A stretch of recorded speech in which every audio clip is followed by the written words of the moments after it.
Thankfully this year we're not tracking anything at the moment and nothing that we're worried about in the Gulf. System that we've been talking about in the Western Gulf, a rainmaker, and doesn't look like anything more than that. It helped us out with some scattered showers, a lot of clouds during the day, and more rain to come in the coming days.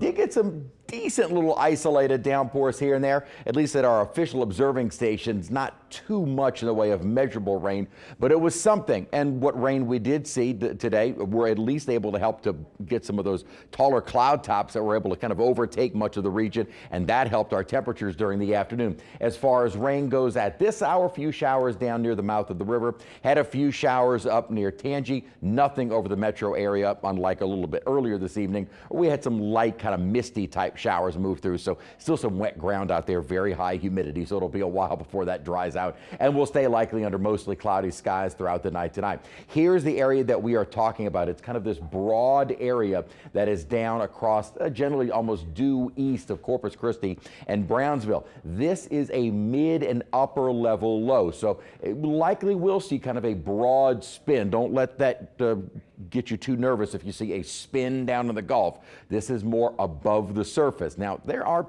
potential times that these can kind of migrate down to the surface. Nothing really indicating that right now. Obviously something that we'll be watching, but really for us it'll increase our rain chances, which we do need. Still 82 degrees outside at the moment, though still feels like 91. High humidity with plenty of that tropical moisture, temperatures 70s and low 80s, and dew point values, Bogalusa incorrect, generally in the 70s, also not 63-degree dew point at Raceland. And so with that high humidity, mostly cloudy skies overnight, I don't think the temperature is going to drop a great deal more than they are right now. Here's kind of that broad spin, and again, this is above the surface, so we're not really worried about that moving down to the surface. In fact, you look at the winds down at the surface, they are all out of the east, a very strong easterly flow over the Gulf, helping to supply that tropical moisture. And with this upper disturbance, this is the triggering mechanism. This will help us out, especially as that low seems to move northward over the coming days and then kind of sit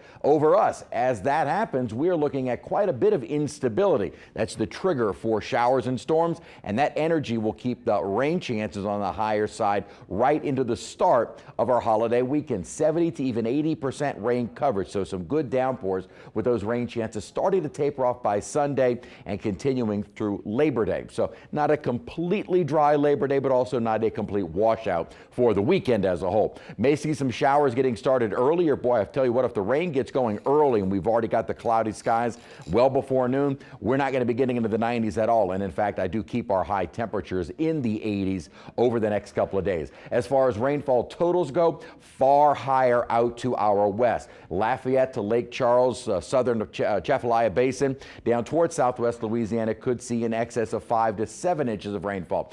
Generally speaking for us, a little bit less accumulation on the north shore, a bit more 2 to 3 and 3 inches of rain from the metro area and down toward the coast. Only areas currently being highlighted for any real severe, any real risk of isolated flooding rain would be western Lafourche as well as Terrebonne. That would be about it. Elsewhere in the tropics, this is really the one that we'll be watching, although that's not being highlighted or mentioned by the Hurricane Center. The other one is this wave that the models not in great agreement on. We've started to see some of the models start to not indicate any real development, so that's why the Hurricane Center is maintaining a low chance of development there over the next 3 to 7 days. So not really concerned about that. It'd be a long way off anyway. So our immediate focus will be in our increasing rain chances, kind of a switch hit after dry, hot. We need the rainfall, and it looks like we'll be wrapping up August on a wet note.